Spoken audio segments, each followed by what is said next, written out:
Viktor, gerum aðeins upp á leik í gær, hvað hefði þurft að smetla aðeins betur?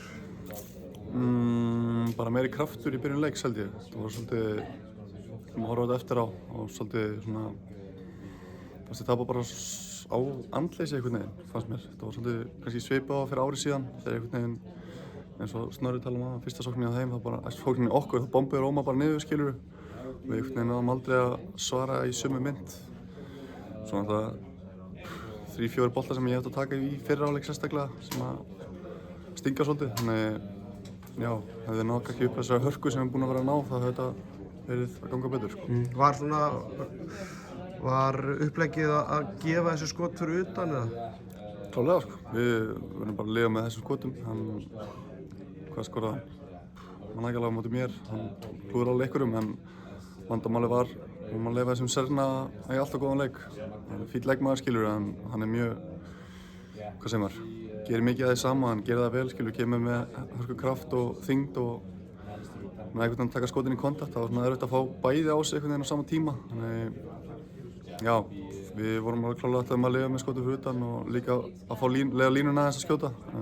Hann skaut ekkert bara fyrir inn í lok leiks, þannig það var kannski eitthvað feill, en skilur, gameplanið var held ég ekki vandamálið, þetta var bara meira svona, hvað segir maður, þetta svona, þessi geðveiki, skilur, aðeins að hamra menn niður og meiða menn og fá okkur 2 mínútur og koma lífi í leikinn aðeins fyrr. Mateo Maras, markahæsti leikmaður Króatíu, gerði með 7 mörk, hafði ekki skorað mark á mótinu og var held ég með 1 skot í þessum fyrstu leikjum. Já, þetta er rosalegt. Kom ykkur óvart og þú veist, hvaða klippur varstu með á honum fyrir leikinn? Nei, við bara, skilur, hann er búinn að 2 geggjaða leiki á hvað sem er 1 ári, annars er hann rosalítið að spila og það er bæði mót okkur sem er heldur vont. Við kíktum á klippuna frá í fyrra, þá var mikið að skjóta í nær, en í gær var hann að skjóta meira í fjær, þannig skilur, kannski bara gleyma aðeins klippunum og horfa aðeins meira á boltann, skilur, og meira nota feelingið. Já, ég fannst, skilur, hann má alveg skora á svona mörg mörk, við verðum að taka allt hitt í burtu líka, en við vorum að leyfa svona báða að gerast í einu, sem er alltaf erfitt. Og er þetta elta líka alla leikinn einhvern veginn? Já, vissulega. Erfiður leikur, Króatía er alltaf erfitt, stórir og sterkir og já, þetta byggust alveg við hörkuleik allan tíman, en já, eins og ég segi, bara 90 mark í fyrri hálfleik, það er bara ekki nóg gott.